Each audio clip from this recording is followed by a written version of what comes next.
Yeah, yeah. Good evening, ladies and gentlemen. Good evening, Madam President. Thank you very much. Welcome to President's News for Wednesday, the 20th of November. We've got some club news, we've got a couple of results to round up with you, a little bit of park run, and then what's coming up. And no bonus ball tonight, we're saving that for another day. Okay, so club news. On Friday night, we had our annual dinner here in the clubhouse, which was lovely. It was a wonderful evening. We had over 70 members turn up, with 9 of our young athletes in attendance, which was lovely, sharing their highlights from the year, which was a real highlight for me, certainly.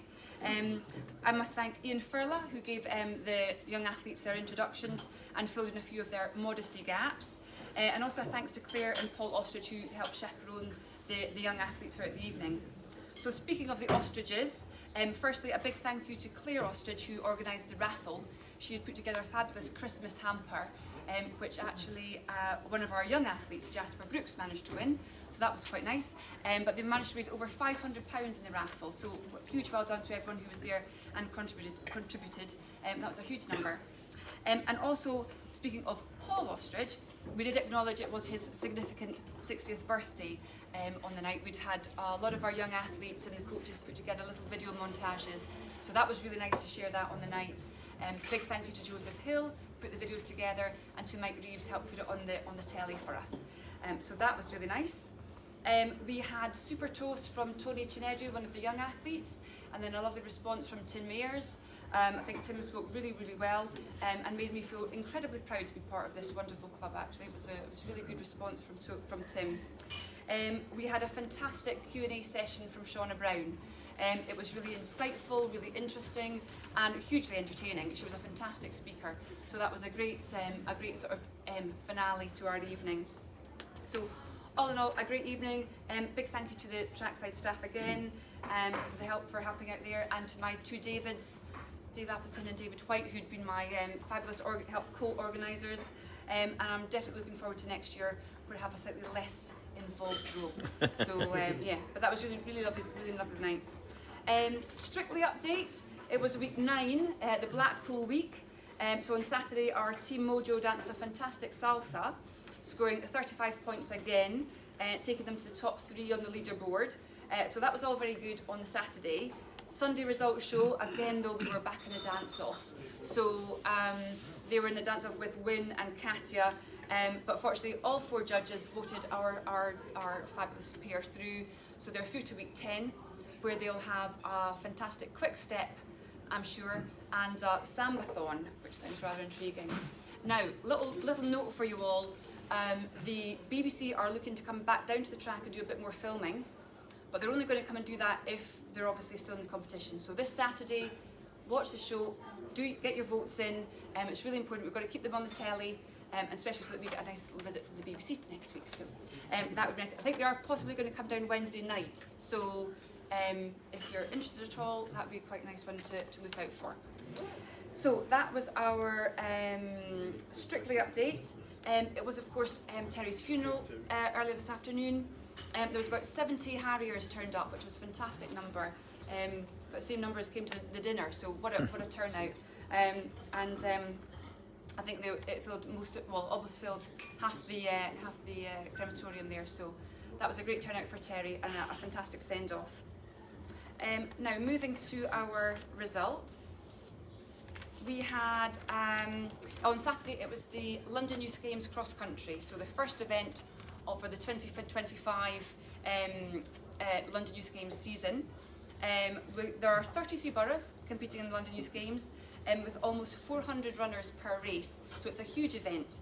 We take teams of 12, the under 11s through to under 17s. We had just under 90 runners out of a possible 96 running for Bromley, and most of them are Blackheath and Bromley members.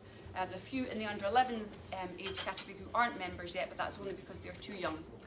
So a great club turnout, and despite the huge t-shirts that they were given this year to run in, we had some very creative t-shirt styling to accommodate the oversized t-shirts, but we had a super day.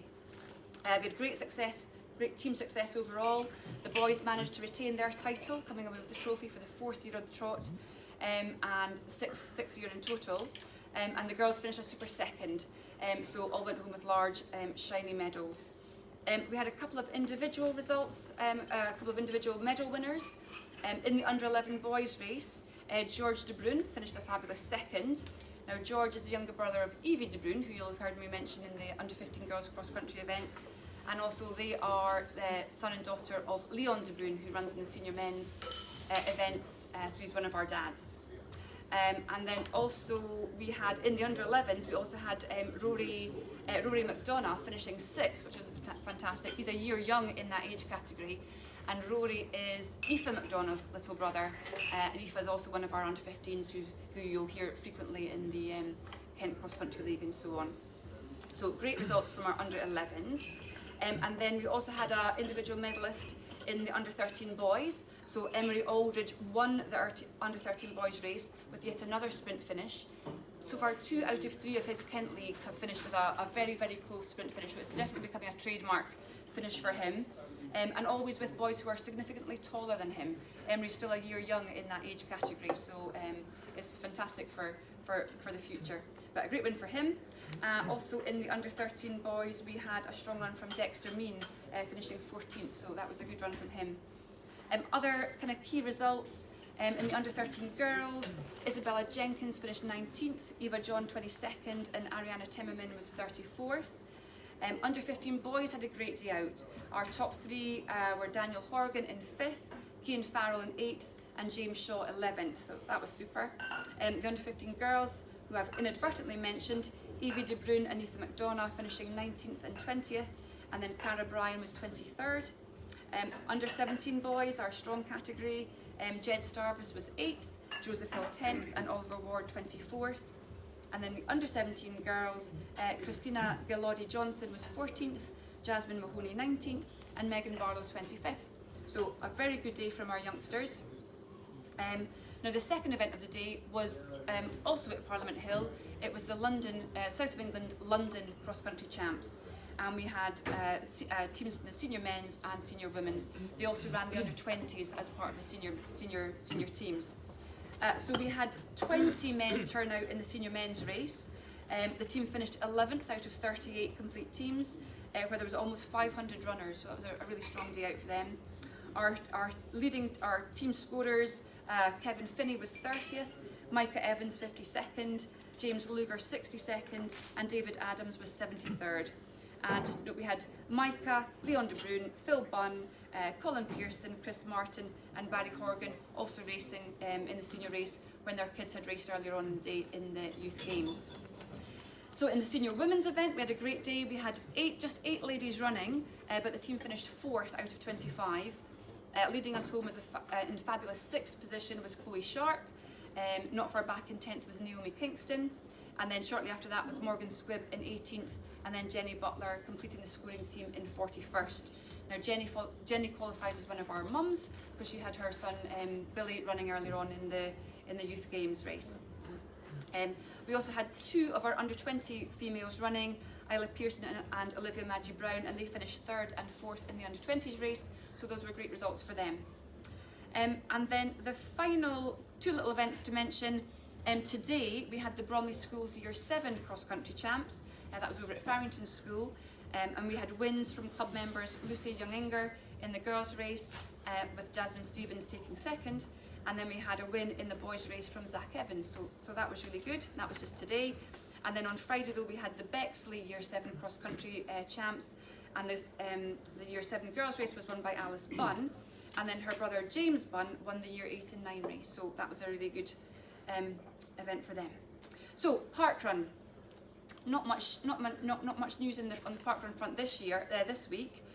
We had 50 runners, so still strong numbers, and in 21 locations.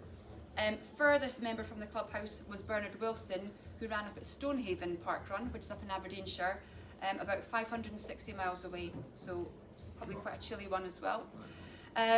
Our Bromley club champs. First home for the club at Bromley was Gareth Evans in 1843. Second home and in a PB of 2049 was Danny Freeman. And third home, also in a PB of 2051, was Zach Freeman, who's one of our under 11 to 14 year olds. So then in the ladies' front, we had first home for the club was Florence Watson, and second home was Holly Platt. So the podiums this week, just 2 podiums and 1 special mention. At Dulwich Parkrun, Luciana Smith was second lady in 1917. And at Orpington Parkrun, first male home was Douglas Varney in 1848, who also went on to Parliament Hill and ran in the 10k senior men's race, so that's quite impressive. Anyway, and then special mention, at Dartford Parkrun, Adam Jamili ran, he finished 53rd in 25:16. Given he's a sprinter, I think we can let him off with that time, but it's good to see him out and about. Coming up, we have, this Saturday is round 4 of the Kent Cross Country League, the 4th and final round, over at Swanley. Although there are some few question marks given the weather reports that are coming through, that very strong winds, so we're a little uncertain as to whether that's definitely going to go ahead or not, but fingers crossed that will. The following Saturday is the Kent Masters Champs over at Dartford, and then the following weekend is it's the Intercounties and South of England Masters at Lloyd Park. So that's quite a nice event close to home, but that's a couple of weeks away. Just a save the date notice for you all. Wednesday the 18th of December will be our Christmas night supper, and also the grand reveal of our marathon ballot slots. So those that are interested in getting into the ballot need to email your rejection email to Nick Barber. So that's it. But you'll be getting more details about both the Wednesday supper and the marathon ballot in due course. And that's all the news I have. Bonus ball is going to be rolled forward as the winner is not here tonight. Little spoiler. Any other news? Have I missed? No, I know. I'm thinking, but he is here. Not tonight, George. So not as lucky as we thought. Any other news? Have I missed anything? Any results from anyone's aware of? No, that's us. Okay. Good night.